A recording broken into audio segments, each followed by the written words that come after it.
ተመልሰናል ክቡራትና ክቡራን አድማጮቻችን አጫጭር ስፖርታዊ መረጃዎቻችንን እንመለከታለን ካለን ሰዓት አንፃር ማርቲን ዙቢሜንዲን ቀዳሚ እናድርገው።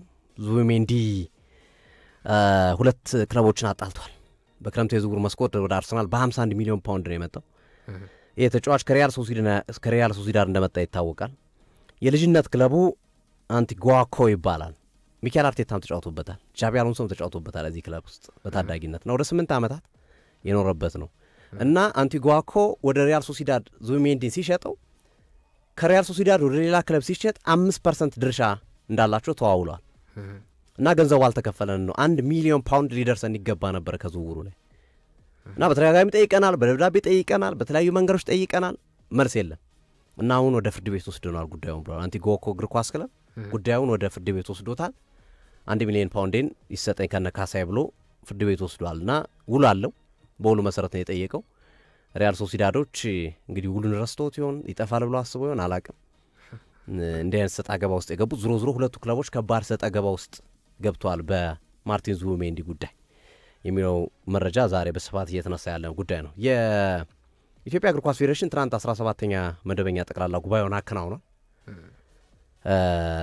እንግዲህ ትናንት በተደረገው ጠቅላላ ጉባኤ ላይ በጣም አስገራሚ ነገሮች ነበሩ። አምና ያጸደቀውን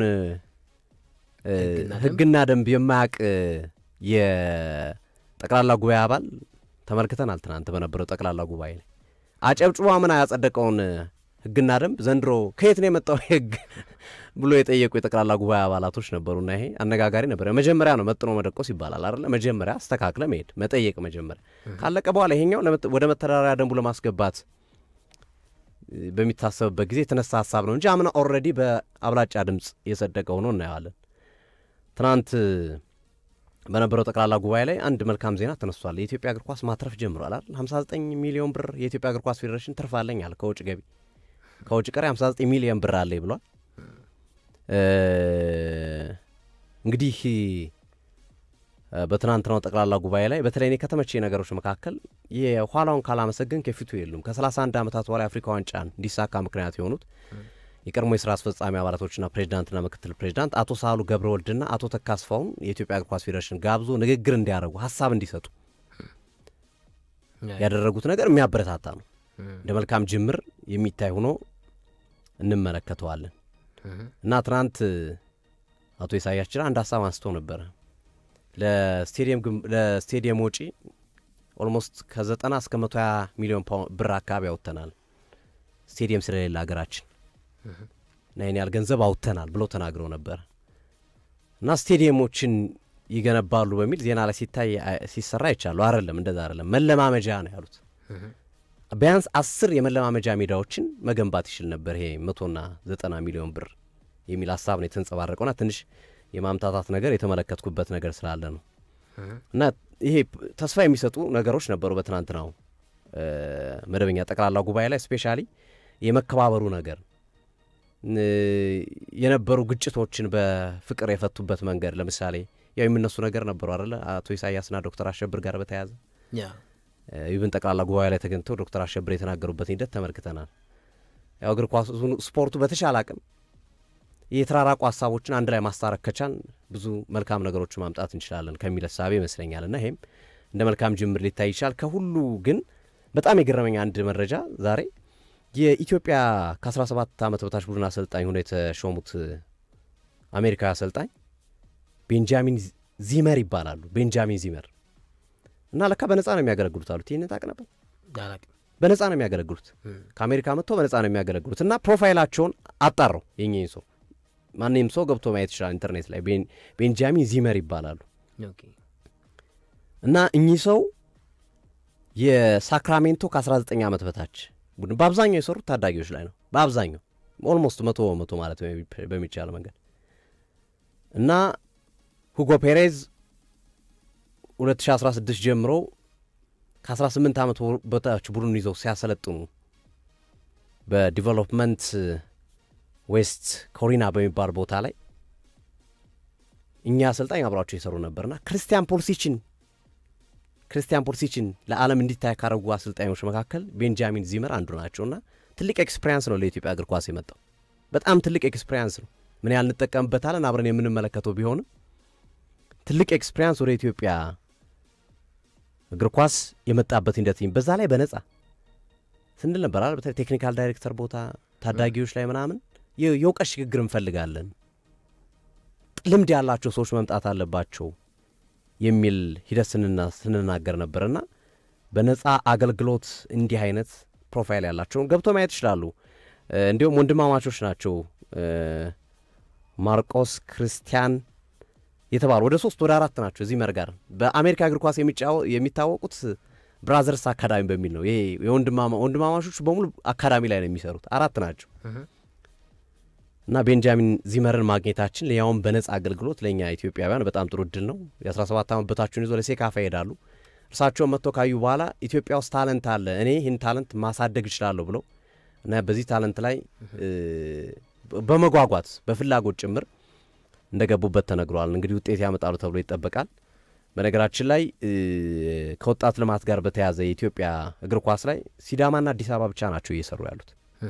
ሲዳማና አዲስ አበባ ብቻ ናቸው የፓይለት ፕሮጀክቱን ከ17 ዓመት በታችሁ ወደ 15 ሚሊዮን ብር ተመድቦ እየተሰራ ያለ ፕሮጀክት ነው።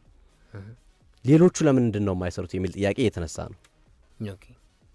ወደ ኦሮሚያ ክልልም ጅማ፣ አዳማ፣ ወደ አሶሳ፣ ወደ ጋምቤላ፣ ወደ ባህር ዳር፣ ወደ ጎንደር እንደዚሁ ወደ አርባ ምንጭ ወላይታ የለም። በቃ ያሉ ሲዳማና አዲስ አበባ ብቻ ናቸውና ይሄ ቢስፋፋ ይበልጥ ወጣቶችን ተጫዋቾች ማምጣት የሚቻልበት እድል ይኖራል ተብሎ ይጠበቃልና ትናንት የነበረው ጠቅላላ ጉባኤ ብዙ አነጋጋሪ ነገር የነበሩት ግን ከገረሙኝ ነገሮች መካከል ያጸደቁትን የፈረሙበትን ውል የፈረሙበትን መመሪያና ደንብ ረስተው ከአንድ ዓመት በኋላ ይሄ ምን መመሪያ ደንብ ምንድነው ሲሉ ያነሱ ሰዎች መሳለቂያ የሆኑበት ነውና እባካችሁ እንደው ምትልኳቸውን የጠቅላላ ጉባኤ አባላቶች እባካችሁ ክልሎች ለዩ ለማለት ያለው አሉት። ይራንታ አጭር ነገር አነቡትም ብዙም አውጣ ስትባል እንደዚህ ያወጣሉ። በቃ አስቀምጥባል አውረድ ከዛ ይመስላል።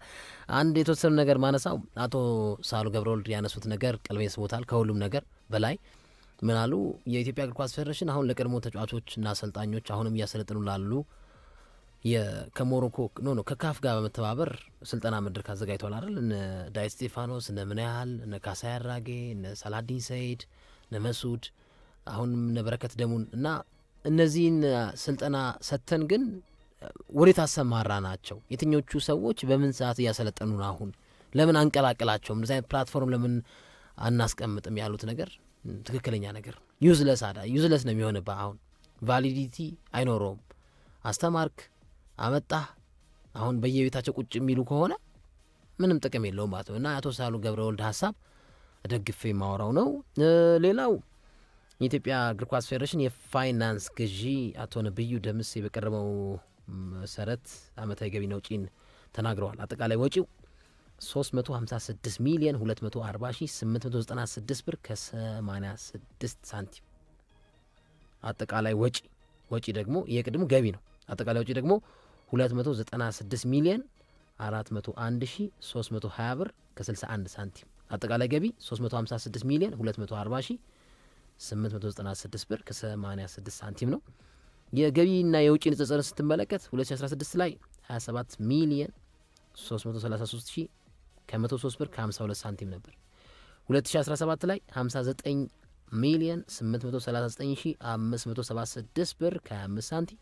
ስለዚህ ልዩነቱ 87 ሚሊዮን 172,679 ብር ከ77 ሳንቲም ሆኗል ማለት ነው። የመጨረሻው ምንድነው? ከድሬዳዋ ስቴዲየም ጋር በተገናኘ የፌዴሬሽኑ ፕሬዝዳንት አቶ ኢሳያስ ጅራ እንዳሉት በፊፋ 3 የሜዳ መመዘኛ ደረጃዎች አሉት ብለዋል። ፊፋ ቤዚክ፣ ፊፋ ኳሊቲ እና ፊፋ ፕሮ እና የድሬዳዋ ስቴዲየም ያገኘው ፊፋ ኳሊቲ ነው።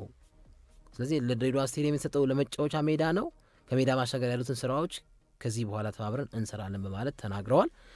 የኢትዮጵያ 29 ላይ የአፍሪካ ዋንጫን የማዘጋጀት ጥያቄ እንዲመለስ በዚህ 2 ሳምንት ውስጥ 2 ሜዳዎችና 6 መለማመጃ ሜዳዎችን ማጠናቀቅ አለብን ሲሉ ተናግረዋል። ይሄኛው ነው ከባድ። ባህር ዳር ስቴዲየም እያለቀ ነው። እምነቴ ባህር ዳር ላይ ነው ብለዋል። መለማመጃ ባህር ዳር ላይ ነው እምነቴ ብለዋል። ግን እሳቸው ትናንት በነበራቸው መግለጫ ላይ እምነቴ አሁን ያለው የባህር ዳር ስቴዲየም ላይ ትልቅ እምነት አለ ብለዋል። የመጨረሻ አንድ ጥያቄ የፈጠረብኝ ነገር ከኢትዮጵያ ብሔራዊ ቡድን ጋር ያነሱትን ሀሳብ የኢትዮጵያ ብሔራዊ ቡድን ላይ እንግዲህ ውጤት የለም። እንደውም ምን ይላሉ? 45 ደቂቃ ውስጥ ጎል ማስቆጠር ቀርቶ ወደ ጎል ጥሩ ሙከራ እንኳን ለማድረግ ተጫዋች በወር 400,000 ብር 500,000 ብር ይከፍለዋል። ትልቅ ሀገርን ትልቅ እግር ኳስን በስራ ማሳየት አለብን እና ከዚህ አኳያ ብሔራዊ ቡድናችንም ደካማ ውጤት ላይ ይገኛል እና የብሔራዊ ቡድኖች ቆጣሪ አሰልጣኝ የኢትዮጵያ እግር ኳስ ፌዴሬሽን የመብራት ኃይል ምክትል አሰልጣኝ የኢትዮጵያ ብሔራዊ ቡድን ምክትል አሰልጣኝ ሲሆን የሚመለከተው ማለት ነው የኢትዮጵያ እግር ኳስ ፌዴሬሽን። ስለዚህ ይሄ ክሪቲካል ላይ መታየት አለበት ብዬ አስባለሁ። ግን ሞሮፍ ጥሩ ነገር ነው። እሳቸውን ለዚህ ለመጋበዝ እንሞክራለን። እስቲ እንጋብዛቸዋለን። ጥያቄዎች እናነሳላቸዋለን። የሚነሱ ጥያቄዎች ካሉ ግን ፖዚቲቭ ነው። የትናንት ነው ጠቅላላ ፖዚቲቭ ነው። አጠቃላይ ኢንጀነራል ገንዘቡ በተለይ እንዴ ኢትዮጵያ ኪሳራ የሚታወቅ ፌዴሬሽን አሁን እኔ ያልትርፍ ማግኘቱ አስደሳች ነው።